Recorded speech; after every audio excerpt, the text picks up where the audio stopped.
O que significa super-homem no pensamento do filósofo Nietzsche? Ou melhor, qual é a melhor expressão? Super-homem ou além do homem? Como a ideia de super-homem ou de além do homem pode nos ajudar a pensar os nossos tempos atuais? Quer acompanhar a discussão sobre estas e outras questões? Fiquem conosco até o final deste vídeo. Meu nome é João Aparecido, sou professor de filosofia.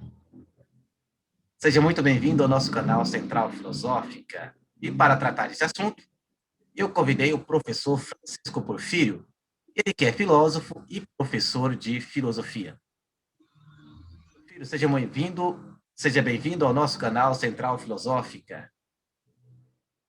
Obrigado, João. Em primeiro lugar, obrigado pelo convite. Vou falar igual o nosso amigo Everaldo fala aí nas lives. Bom dia, boa tarde, boa noite. Eu não sei que hora vocês estão nos assistindo aí, mas agradeço o convite, João. E esse canal aí que eu acompanhei, né? Estou acompanhando desde o início aí, desde o início da pandemia, que você começou ali, já está crescendo, né? Então, assim, um trabalho muito legal que você está fazendo com a filosofia, com essa produção, com essa pesquisa filosófica no Brasil, de divulgação disso, tá, João? Então, eu fico grato em poder participar e vamos bater esse papo aqui hoje, bater essa bola sobre Nietzsche, né? E sobre esse conceito de além do homem, também conhecido como conceito de super-homem, na obra de Nietzsche. É um conceito complexo. Isso foi tema da minha dissertação de mestrado, da minha pesquisa de mestrado. Na verdade, eu fiz uma análise sobre os conceitos de transvaloração dos valores e de além do homem, né, que em alguns momentos eu opto, inclusive, pelo termo original, Übermensch, né, para não gerar a confusão da tradução, na obra tardia, que a gente chama de obra de maturidade, de Nietzsche, que são os escritos que vão ali no finalzinho de 82, começo de 83, tá? Até o encerramento da sua produção mesmo, né? Que ele, no fim da sua vida ali, ele já teve um problema, ele já foi afetado por problemas de saúde, então os últimos anos da sua produção são ali 88, 89, a gente tem essa obra de maturidade. Sim. Certo. Mas antes de iniciarmos esse bate-papo, aliás, antes de darmos continuidade, de aprofundarmos neste assunto, para você que clicou neste vídeo, deixe o seu like nesse vídeo, comentários e compartilhe-o com mais pessoas, pois aquilo que é bom é para ser compartilhado. Se você ainda não é inscrito em nosso canal, se inscreva em nosso canal, pois dessa forma você será notificado de todas as novidades que semanalmente são postadas aqui neste canal.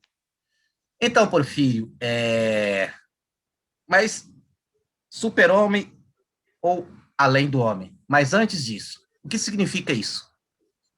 Quem é super-homem ou esse além do homem, né? Primeiramente, vamos entender o que é isso e qual é o termo mais adequado e por quê. João, o termo que Nietzsche usa é Übermensch, tá? A palavra Übermensch, no alemão, a tradução ela é complexa, não tem como a gente precisar em uma palavra, porque, de fato, não existia uma palavra em língua portuguesa que desse conta de todo esse significado que Nietzsche atribui a esse termo Übermensch. E é uma coisa interessante que a gente tende a procurar, mas que não existe de fato. Quem é? Quem é o super-homem? É como se houvesse uma personificação desse além do homem, ou do super-homem, ou do Übermensch. Como se Nietzsche estivesse conseguindo trazer aqui, identificar em alguém. Muitas pessoas falam, Nietzsche é o próprio além do homem, é o próprio super-homem. Não. Essa figura existe? Não. Essa figura é uma espécie de estado, né, de um ser humano que Nietzsche procurava na humanidade. De fato, João, ele não existe encarnado, né? Não é uma figura ali que vai encarnar e que vai aparecer na sociedade, que as pessoas vão buscar e conhecer essa figura. O Übermensch, ele é... Eu não posso falar nem em estado ideal, porque Nietzsche ele está falando justamente, dentre outras coisas, contra o idealismo, tá? Então a gente não pode fixar como se fosse uma meta ideal da humanidade, mas é alguém que ele procura. É muito mais um estado de espírito do que um ser, de fato, tá? É como se ele buscasse em alguém, como se ele buscasse enxergar na natureza um ser que fosse aquela representação completa de como ele entendia que a humanidade poderia ser no seu máximo desenvolvimento.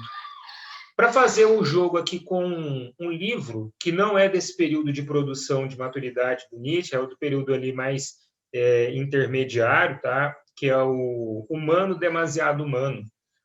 O além do homem, ou o super-homem, seria essa espécie de ser humano demasiadamente humano.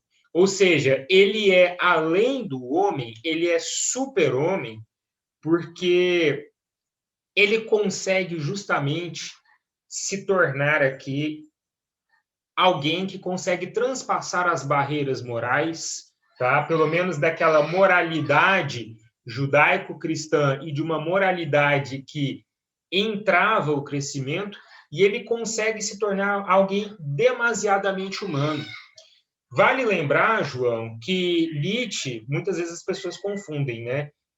Acha que Nietzsche, por exemplo, ele está fazendo defesa de um ateísmo. Nietzsche ele não faz uma defesa clara e precisa com argumentação para provar.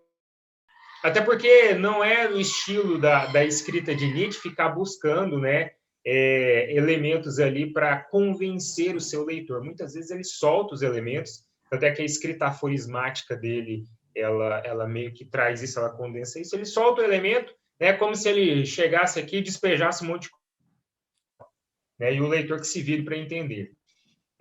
Nietzsche ele está muitas vezes fazendo uma alusão, inclusive lá em Gaia Ciência, por exemplo, num aforismo de Gaia Ciência, que ainda não é mais desse período que a gente está analisando, né, mas é um período importante que ele vai fazer a análise do que ele chamou de homem louco, né, que era o ser ali, o cidadão que chegou em praça pública e falou ali, despejou algumas palavras, né, e despejou Deus, onde está Deus, né, procurando Deus.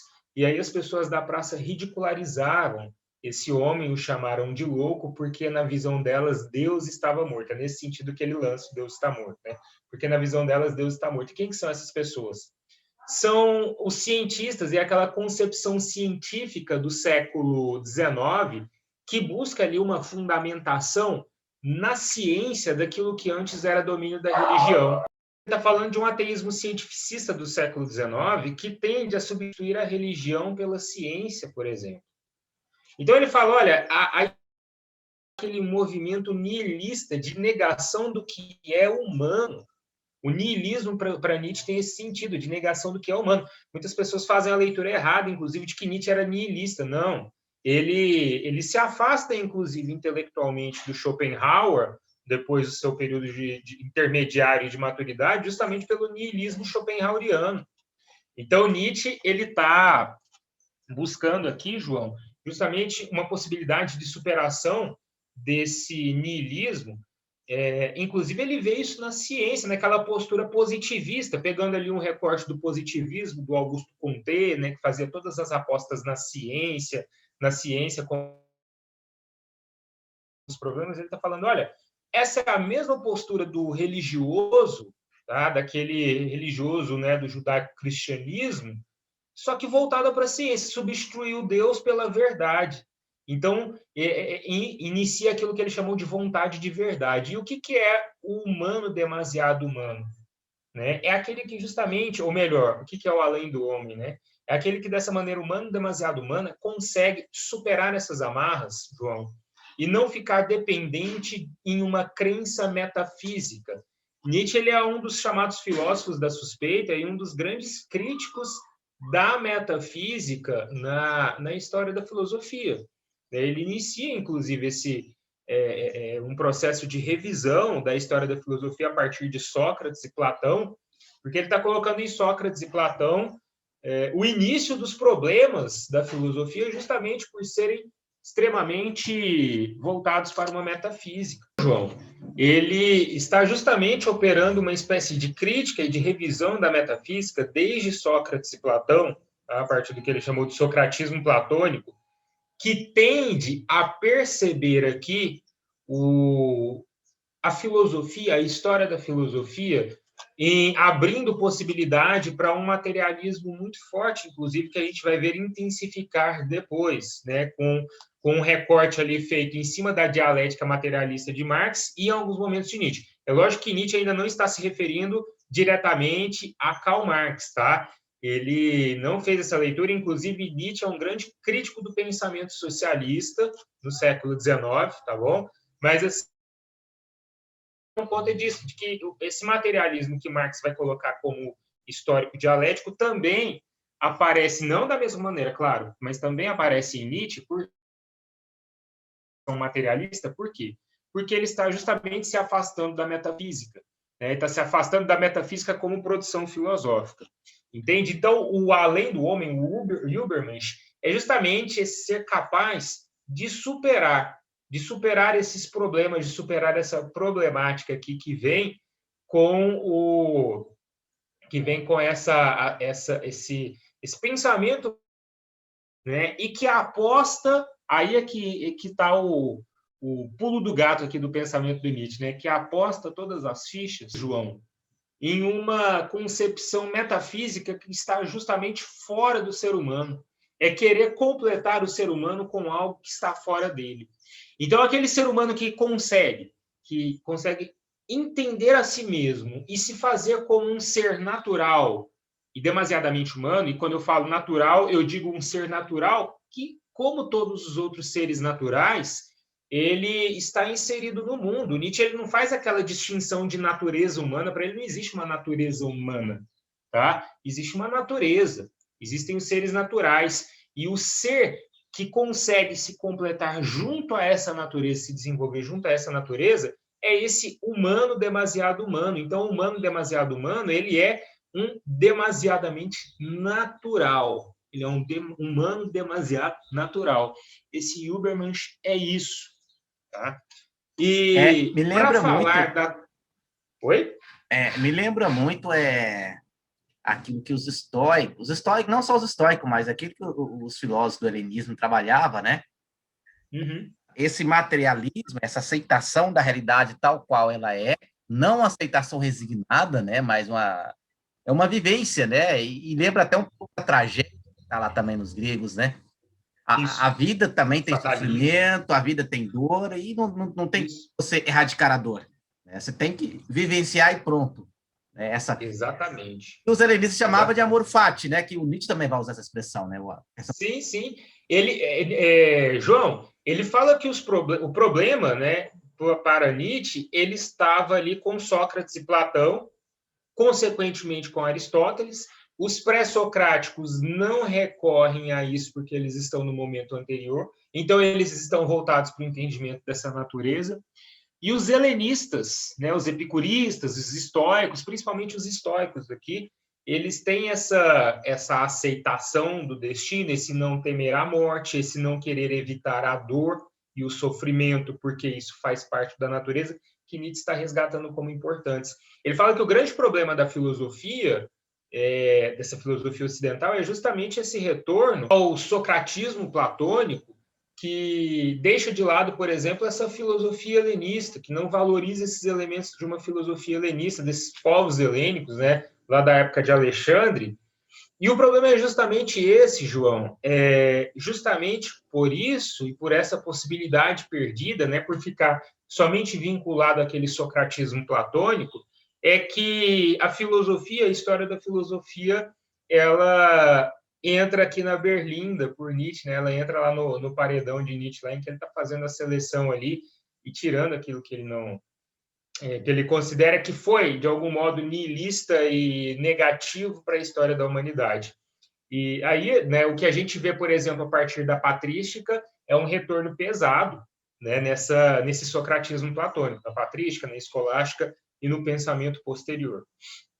O Nietzsche, quando fala de tragédia, por exemplo, né, você tinha mencionado a tragédia, o fatalismo trágico, da tragédia de Sófocles, por exemplo, para Nietzsche, ela vai muito nesse sentido. Já Eurípides, ele já condena como o tragediógrafo que tentou racionalizar, e Platão racionalizaram quando eu falo racionalizar, colocar naquele julgo uma lógica que não é a lógica natural, tá? Do que ele chamou dessa coisa que vai para o antinatural, que o Eurípides operou dentro da tragédia grega.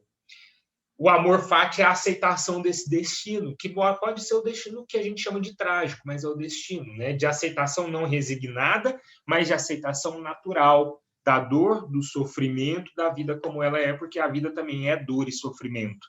Eu posso A gente dizer vai fazer... Eu posso dizer que o super-homem, ou além do homem, é alguém que vivencia o amor fati? Eu diria que vivenciar o amor fati, talvez, né, que essa aceitação seja pré-requisito, sim, para o super-homem, mas que não basta vivenciar esse amor fati para atingir aquilo que ele chamou de super-homem. Mas, sim, é um passo imprescindível. Tá? Ah, tá. O que faltaria mais, além do amor fati? Faltaria esse retorno à natureza, faltaria esse retorno à aceitação não só do destino, mas do mundo como ele é, e uma tentativa de não racionalização, daquela coisa de não buscar uma metafísica explicativa, explicando todos os fenômenos que acontecem, né? Mas justamente de encerrar as discussões em si mesmo, em você mesmo. É isso que precisaria para esse além do homem, desse estado, nesse que seria essa composição de um além do homem possível, né? Sim. Então, podemos dizer que... Desculpe ter interrompido, mas que você vai vindo ideias. Podemos dizer que, veja, para um racionalista, sobretudo para um racionalista cristão, um Agostinho, um Tomás de Aquino, claro, eles vieram antes, né, do Nietzsche. Mas para o neotomista, o Nietzsche seria um reducionista, né? Talvez ele reduziria o ser humano à imanência, a essa dimensão material, apenas humana, imanente, né? E Sim. descartaria essa dimensão transcendental, né, do homem ir além dessa materialidade, dessa condição material. E para o Nietzsche, eles idealizaram algo que não existe, não é? Exato. Exatamente isso, né? Então, qualquer dimensão do pensamento, a partir do pensamento platônico, né, com exceção dos helenistas. Se a gente for buscar, João, as exceções elas são muitas, né? Então, Spinoza, mas assim, com essas exceções é justamente isso que você disse. Olha, no caso, né, Nietzsche está sob o julgo daquela velha piada. Você lembra daquela? Não sei se você conhece aquela piada de estudante de filosofia, que a metafísica é procurar um elefante dentro de um quarto escuro, né, e a religião é encontrar esse elefante dentro desse quarto escuro, né? Então, o Nietzsche está meio que acusando assim o pessoal de procurar esse elefante dentro desse quarto escuro, mas sem nenhuma num quarto escuro em que não há nenhuma possibilidade de existir um elefante lá, segundo Nietzsche, né? E para os metafísicos aqui, para esse pensamento tomista aristotélico, que falta para o Nietzsche acender a lâmpada ali para ele ver que realmente tem um elefante ali dentro. Então, assim, fica nesse jogo, né? Mas as exceções acontecem porque influencia o pensamento de Nietzsche, tá? E aí ele faz várias críticas, né? Ele vai fazer algumas críticas aos iluministas e a uma visão iluminista sobre as concepções metafísicas, porque no ponto de vista dele, as críticas dele aos iluministas são mais no âmbito político, mas assim, a gente pode encontrar algumas relações também no modo como a filosofia iluminista vai conceber essa questão do conhecimento. Ele está fazendo uma crítica aos positivistas e tal. Mas eu queria passar aqui para o termo, né, o super-homem ou além do homem, para a gente fazer essa discussão, que é muito interessante. É uma questão de tradução complexa. A língua alemã, o idioma alemão, ele tem uma gramática muito complexa, ele tem extremamente diferente daquela sintática portuguesa, da língua portuguesa, das línguas latinas, e fazer uma tradução do alemão para o português é muito diferente porque, com isso, a semântica das palavras acaba ganhando um sentido muito próprio, né? Do mesmo jeito que é difícil você traduzir uma palavra da língua portuguesa, às vezes, para outros idiomas, né? É difícil você fazer a tradução contrária. Essa palavra Übermensch, ela ficou fortemente conhecida como super-homem. A primeira tradução para a língua portuguesa, as primeiras traduções, lá do início do século XIX, já dão conta desse termo super-homem. Tá? O problema que se levanta, e isso aparece lá no terceiro, logo no início do terceiro capítulo da minha dissertação, eu já começo tratando da palavra na obra dele. Eu faço um levantamento de onde ela aparece, né, em que sentido ela aparece, em que contextos ela aparece, e vou discutir essa questão da tradução que é muito complexa. O filósofo, o tradutor, na verdade, Paulo César de Souza, que é o tradutor aqui da Companhia das Letras, das edições aqui que a gente utiliza, inclusive, que é uma tradução muito boa, tá? É a tradução mais recorrente no meio acadêmico da maioria das obras do Nietzsche. Tá? Ele não traduz mais o período do jovem Nietzsche ali, mas o período intermediário para a maturidade ele traduz muita coisa. Então, ele traduziu, por exemplo, o Genealogia da Moral, Crepúsculo dos Ídolos, né? O Assim Falou Zaratustra, que é onde ele lança o conceito de além do homem, o Anticristo, o Além do Bem e do Mal. Esses são os que eu separei aqui por conta do assunto, mas aí a gente pega também, ele traduziu Humano Demasiado Humano, ele traduziu Gaia Ciência. É uma tradução muito termo super-homem. A gente convenciona no meio acadêmico a utilização do termo além do homem. E esse termo além do homem, ele foi proposto nessa edição dos Pensadores com as obras incompletas do Nietzsche, com aqui uma seleção de textos do Gerard Lebrun e tradução e notas do Rubens Rodrigues Torres Filho, com um pós-fácil belíssimo ainda do saudoso Antônio Cândido. Né? Então, tem uma nota aqui que o Rubens Rodrigues Torres Filho ele explica de maneira fenomenal o porquê da escolha do além do homem.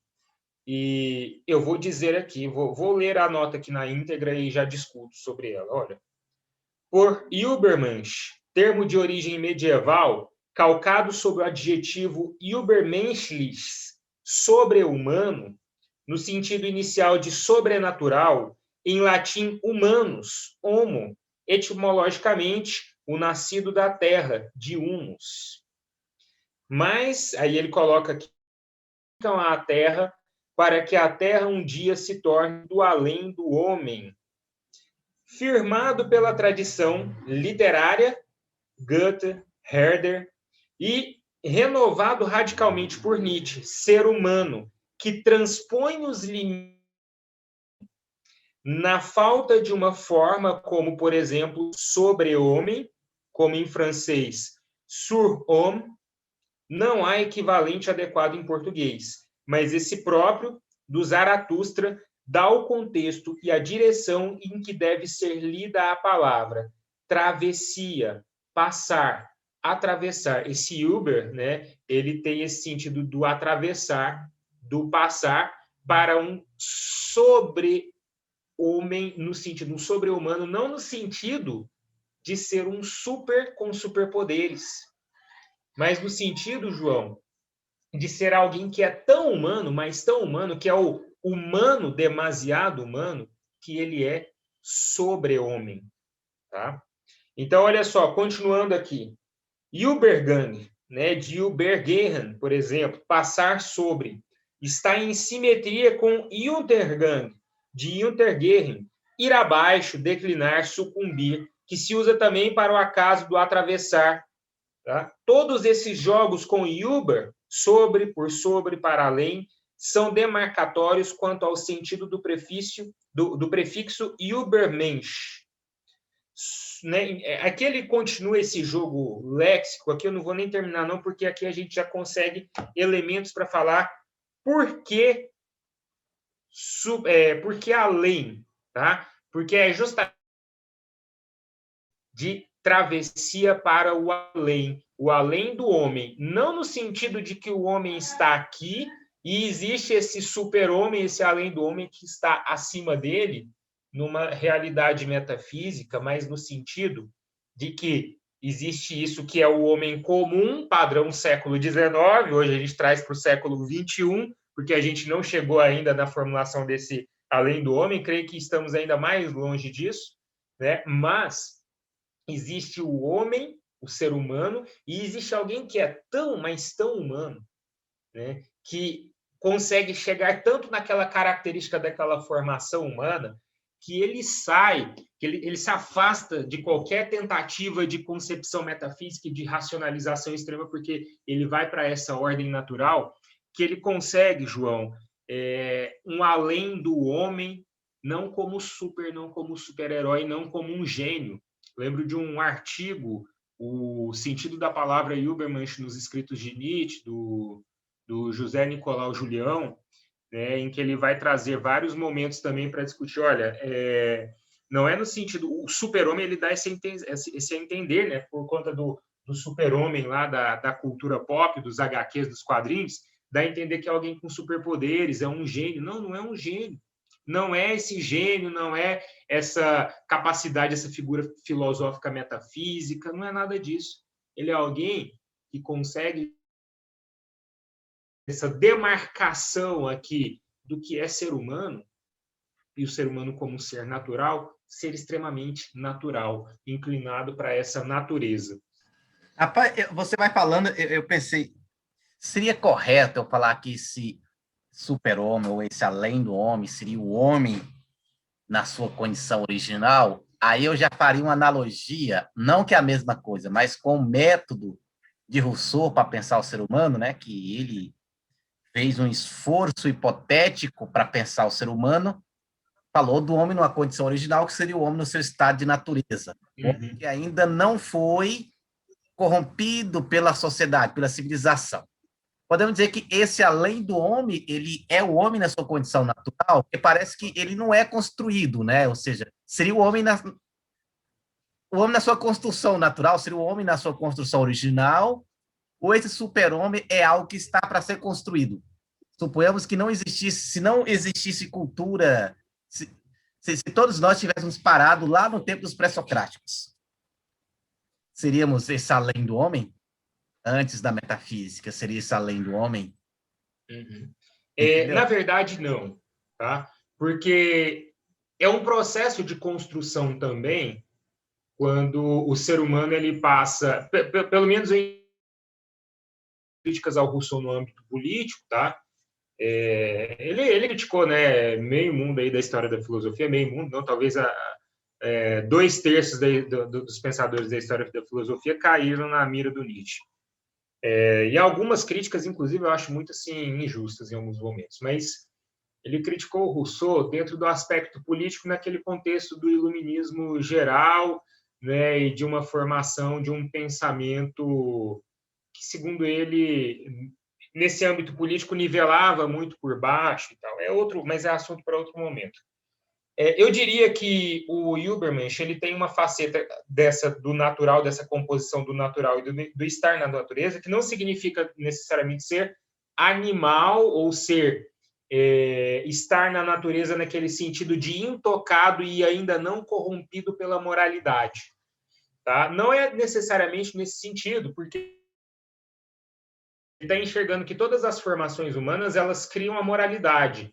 É justamente, eu acho que a marca distintiva, né, nos contratualistas, o momento hipotético, a passagem do momento hipotético do estado de natureza para o estado civil, uma das coisas além dessa, junto com essa sociedade civil, vem a criação de um código moral, né, de uma moralidade, desse costume moral e tal.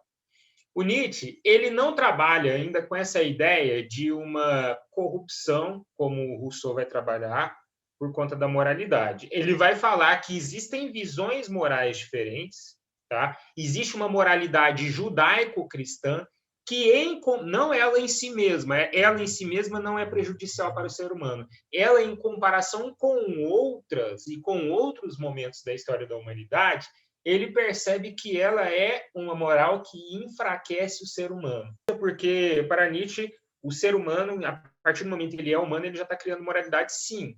Tá? O negócio aqui a relação, como que ele encara e como que ele lida com essa moralidade. O modo como ele lida com isso é que vai demarcar se ele vai rumo a esse super-homem, ou a esse além do homem, ou não. Tá certo? Então, assim, é importante notar que também não é um estado, porque a gente fala de um estado de natureza e de um estado de super-homem. Não, não é um estado, não é um estar, tá? Justamente ele é como se fosse uma essência, né? Ele simplesmente é. Então, assim, as mudanças aqui que acontecem para chegar a esse além do homem, elas devem ser mudanças que se fixam, né? Então, se manifesta, é algo que se manifesta. E esse manifestar-se não significa um estado, mas significa uma essência. Eu iria para este sentido, tá? Para este sentido da palavra aqui, para não cair nessa possibilidade, por exemplo, de pensar este super-homem, ou esse além do homem, como o homem no estado de natureza. Alguma relação pode ser feita? Talvez. Né? Eu nunca pensei em aprofundar isso para saber assim, se a gente pode afirmar pelo menos uma proximidade. Sim, sim. Então, eu nem diria o homem no estado de natureza, eu falei mais no seu estado mais original, né? De modo que esse homem ideal, esse homem que faz metafísica, esse homem que pensa no transcendente, seria o homem que estaria ali se afastando, né, da condição de homem, né? De homem natural e sendo ali um homem idealizado. Então, seria nesse sentido. Nesse sentido, sim. Nesse sentido, sim. E esse além do homem, o super-homem seria o homem na sua condição original. O homem que de fato é homem, pronto. Nada mais que isso. O humano que de fato é humano. Que é muito humano, que ele é tão humano que de fato ele é humano e não fica fugindo. Ele é humano demais. Ele é tão humano que é visto como humano demais por aqueles que fogem à humanidade. E o fugir à humanidade no sentido de não aceitar algo que é próprio da humanidade, de até querer corrigir, né? Exatamente, né? De ficar... exatamente essa questão, João, de tentar essa correção, sabe? Esse padrão de correção da ação. Né? E a moralidade, ela vem justamente para isso, apesar da moralidade apontar isso, né?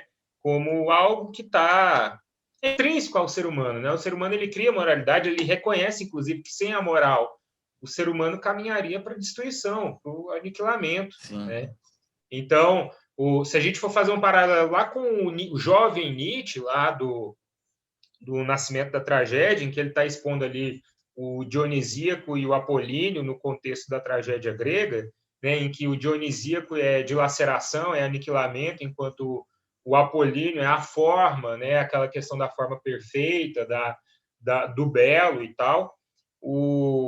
O que acontece é que se nós não tivéssemos essa moralidade para essa correção, também nós seríamos dionisíaco puro. E o dionisíaco puro, ele é destruição. Então, a gente precisa desse equilíbrio de forças. Né? É justamente nesse equilíbrio que está a nossa possibilidade de estar mais próximo desse ser que é o além do homem. Porfírio, então tá bom, eu creio que você trouxe ideias interessantes aqui para discutir aqui no nosso canal. Eu agradeço pela sua estadia aqui e convido para voltar outras vezes. Muito obrigado. João, eu que agradeço, muito obrigado pelo convite. A gente está junto aí desde o começo aí, né? A gente estava sempre trocando ideia e tal, e eu gosto de ver o crescimento do seu canal aqui, Central Filosófica. Trabalho muito bacana. Agradeço o convite e outras vezes aí que você quiser, sempre que você quiser me chamar aí, estou disponível, a gente acha uma data e faz. Inclusive, vamos marcar nossa live lá no Paralelo 16, inclusive. Vou te chamar lá para o Paralelo 16 no Instagram qualquer hora. Beleza? Então, um abraço, João, e até a próxima. Certo. Para você que nos acompanhou, o professor Porfírio já tem várias passagens aqui pelo nosso canal, desde o início, né? Gravou algumas entrevistas aqui, eu e ele, o professor Gustavo, o economista Everaldo, enfim. Só você consultar aqui na playlist, nas playlists aqui do nosso canal. O professor Porfírio é um parceiro aqui do nosso canal. Se você se esqueceu, deixe seu like nesse vídeo, compartilhe com mais pessoas, comente, se inscreva em nosso canal, pois dessa forma você estará sendo informado de todas as novidades que semanalmente são postadas aqui. Meu abraço e nos veremos no nosso próximo vídeo.